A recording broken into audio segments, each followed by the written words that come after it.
The other day I was cooking while a YouTube video was playing in the background and an ad popped up. Without even looking at the screen, I knew what ad it was within the first 2 seconds. Guess how? The classic Titan music. Remember it?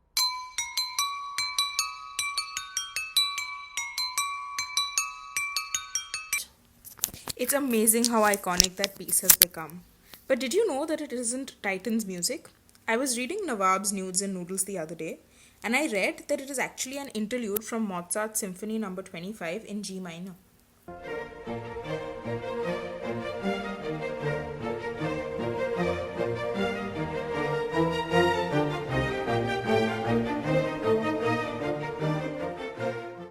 Wow, I didn't know that. But I guess brands have been doing it for a while now. Airtel does it. So does Britannia with the ting ting ting ting. Music is powerful. It can make us smile or cry, bring memories rushing back, and even inspire us to buy a product when it's combined with the right advertisement. There are many papers that explore this. They speak about how music can contribute to effective advertisement. There is the classical entertainment through attractiveness or appeal. Take the example of Seagram's Imperial Blue successful Men Will Be Men campaign. Everyone knows the jingle Pyar Ki Raah Mein. प्यार की राह में चलना सी They made it as a complete song that celebrates 20 years of the brand's journey in India nowadays. Music also provides structure and continuity to tie together a sequence of visual images, narrative voiceovers, or a list of product appeals. Think about Kinley's Boond Boond Mein Vishwas, where they tied trust of drinking water with the brand. Third is authority establishment, which is actually better explained by Dr. Bradley Wine of Nielsen, who mentions how popular music gives the advertised product a halo of popularity, which signals to the consumer that there is less risk in trying it out for new purchases, almost akin to an influencer's effect of reducing social risk. Aao Na Gale Lagao Na by S.D. Burman in a KitKat ad about animated lovebirds is a good example of this. Of course, nostalgia also plays a role here.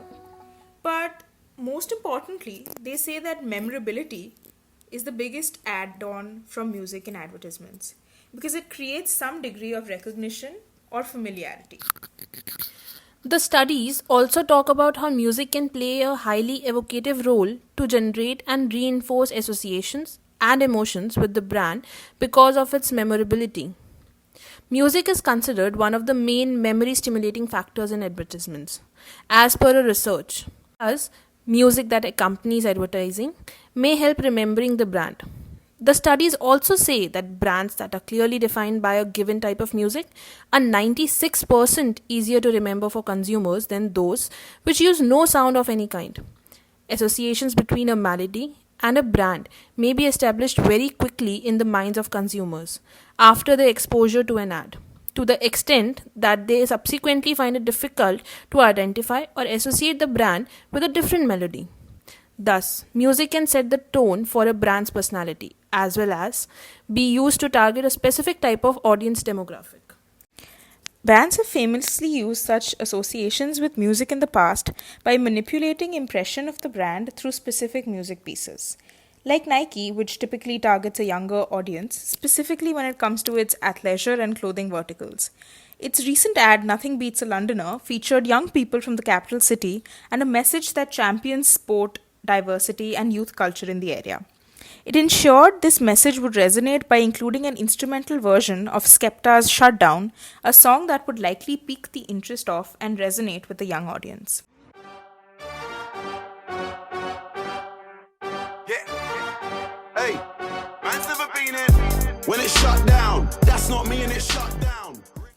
Apple is another example. It frequently uses preppy, short bite music tunes in line with its target audience to signal it's up to date and that it's cool.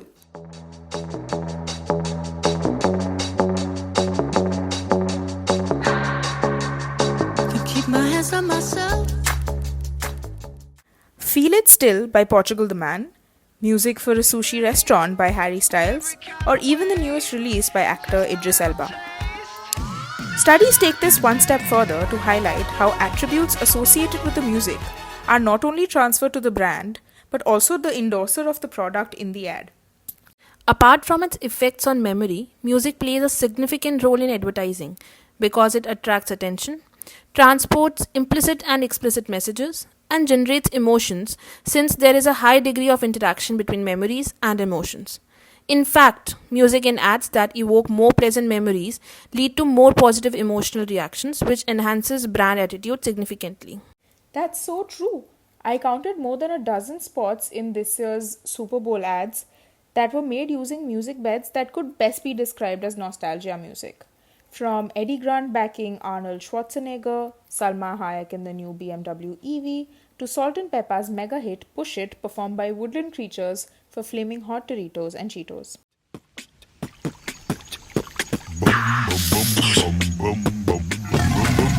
Ooh, baby, baby. But baby, baby. Ooh, baby, baby. But baby. Nostalgia has played a significant role in ads for decades.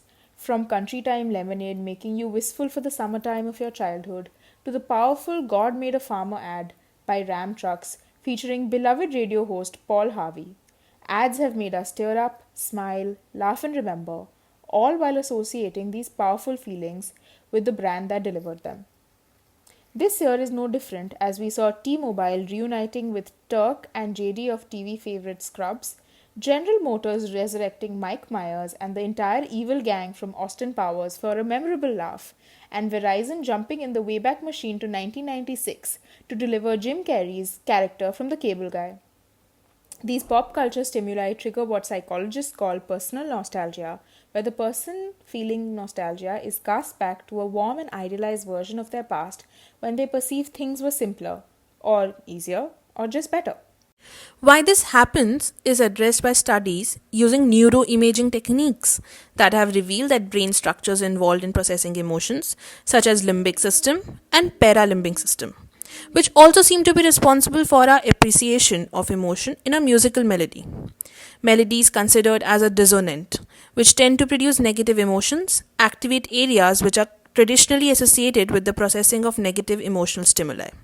Similarly, consonant melodies, which evoke pleasant emotions, have been correlated with the activation of structures that process positive emotions.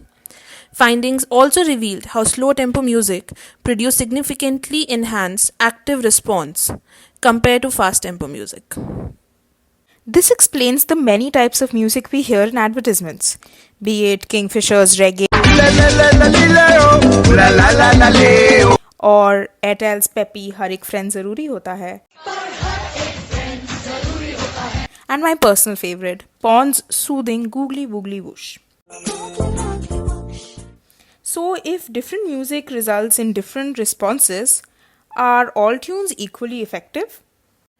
While music can add a lot to advertisements, it isn't as easy as just slapping on some tune and having a winner.